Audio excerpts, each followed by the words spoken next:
നമസ്കാരം. Sreenarayana Guru open university first semester MA political science ക്ലാസ്സുകളിലേക്ക് പ്രിയ വിദ്യാർത്ഥികൾക്ക് സ്വാഗതം. നമ്മൾ ഇന്ന് പബ്ലിക് അഡ്മിനിസ്ട്രേഷൻ എന്ന പേപ്പറിലെ തേർഡ് ബ്ലോക്കിലെ തേർഡ് യൂണിറ്റ് ആണ് ഡിസ്കസ് ചെയ്യുന്നത്. അപ്പൊ നമ്മൾ ഈ ഒരു ബ്ലോക്കില് role of ICT in governance എന്നാണ് ഈ ഒരു യൂണിറ്റിൽ നമ്മൾ ഈ ഒരു ബ്ലോക്കിൽ നമ്മൾ പറയുന്നത് അല്ലെ.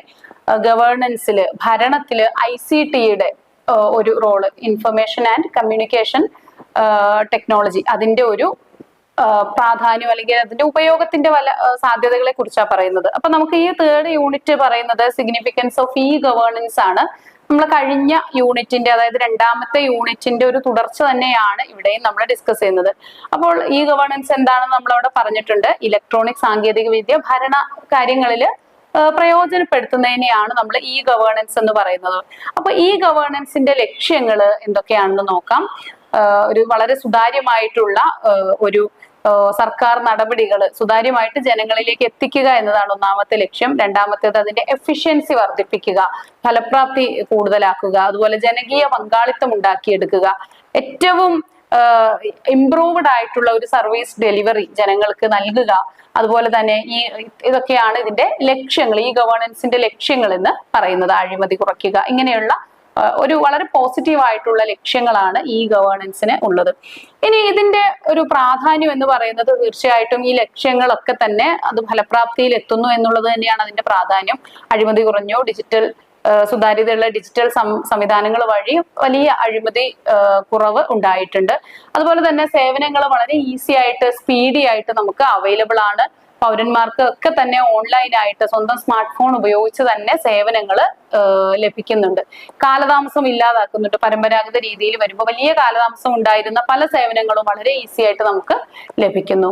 അതുപോലെ തന്നെ സാമ്പത്തിക ഭാരം കുറയ്ക്കുന്നുണ്ട്. നമ്മൾ മുൻപൊക്കെ നമ്മുടെ പല ആവശ്യങ്ങളും, ഇപ്പൊ കേരളത്തെ സംബന്ധിച്ച് പല ആവശ്യങ്ങളും നമ്മൾ നേടുന്നതിന് വേണ്ടിയിട്ട് തിരുവനന്തപുരം വരെ പോയിട്ട് പല ഓഫീസുകൾ കയറി ഇറങ്ങിയിട്ടൊക്കെ ചെയ്യേണ്ട കാര്യങ്ങൾ ഇന്ന് നമ്മുടെ സ്മാർട്ട് ഫോൺ ഉപയോഗിച്ച് നമ്മുടെ വീട്ടിലിരുന്നു കൊണ്ട് തന്നെ നമ്മൾ കംപ്ലീറ്റ് ചെയ്യുന്നുണ്ട്. അപ്പൊ അത് വലിയ പണച്ചെലവ് ഒഴിവാക്കുന്ന ഒരു സിസ്റ്റമാണ്. കൂടാതെ ഒരുപാട് അച്ചടി ചെലവുകളൊക്കെ വരുന്നുണ്ട് അല്ലെ. കുറെ ഫയലുകള്, കുറെ അച്ചടി ചെലവുകൾ, ഇതൊക്കെ നമുക്ക് ഒഴിവാക്കാനായിട്ട് സാധിച്ചു.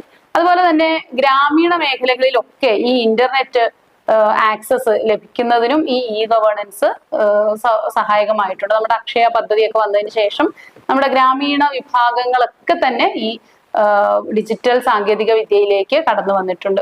അതുപോലെ ദൂര സ്ഥലങ്ങളിലേക്കും ഒക്കെ തന്നെ ഈ സേവനങ്ങൾ പെട്ടെന്ന് ലഭിക്കുന്നു. ഇതിന്റെ മറ്റൊരു ഗുണം എന്ന് പറയുന്നത് ഒരു പരിസ്ഥിതി സംരക്ഷണമുണ്ട് അല്ലെ. അതായത് പരിസ്ഥിതിക്ക് ഈ പല പ്രശ്നങ്ങളും സൃഷ്ടിക്കുന്നതാണ് ഈ പേപ്പർ കാര്യങ്ങൾ.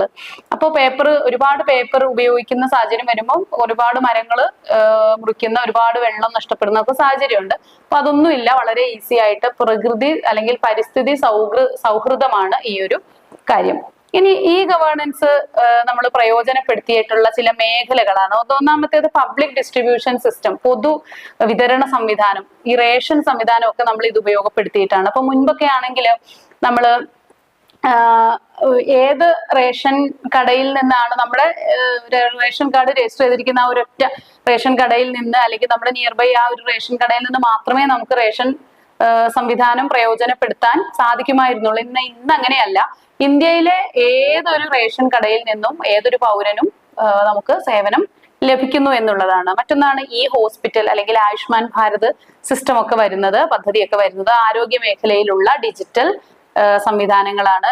ഇനി വിദ്യാഭ്യാസ മേഖലയിലാവട്ടെ ദീക്ഷ, സ്വയം, അതുപോലെ നാഷണൽ ഡിജിറ്റൽ ലൈബ്രറി, ഇങ്ങനെ ഒരുപാട് സംവിധാനങ്ങൾ ഈ പറയുന്ന വിദ്യാഭ്യാസ മേഖലയിലും നമുക്ക് ഈ ഗവേണൻസ് കൊണ്ട് വന്നിട്ടുണ്ട്. ഇനി പൗരന്മാർക്ക് ലഭിക്കുന്ന പൗര സേവനങ്ങളിൽ DigiLocker, Umang, e district, Akshaya, ഇങ്ങനെയുള്ള കുറെ പദ്ധതികൾ അതിൽ വരുന്നുണ്ട്. ഇനി നിയമ സംവിധാനത്തിൽ ഈ കോർട്ടുകള്, ഈ പോലീസ്, CCTNIS, ഇങ്ങനെയുള്ള പദ്ധതികളൊക്കെ വരുന്നുണ്ട്. അപ്പൊ ഈ ഗവേണൻസ് എന്ന് പറയുന്നത് തീർച്ചയായിട്ടും വളരെ നവീനമായിട്ടുള്ള ഒരുപാട് സാധ്യതകളുള്ള ഒരു മേഖലയാണ്. നമ്മുടെ ഡിജിറ്റൽ സംവിധാനങ്ങളുടെ പുതിയ പുതിയ സാധ്യതകൾ, പുതിയ ആപ്ലിക്കേഷൻസ് ഒക്കെ നമ്മൾ നിരന്തരമായിട്ട് ഈ മേഖലയിൽ പ്രയോജനപ്പെടുത്തിക്കൊണ്ടിരിക്കുകയാണ്. അപ്പൊ ഇത്രയാണ് നമുക്ക് ഈ ഒരു യൂണിറ്റിൽ ഡിസ്കസ് ചെയ്യാനുള്ളത്. Thank you.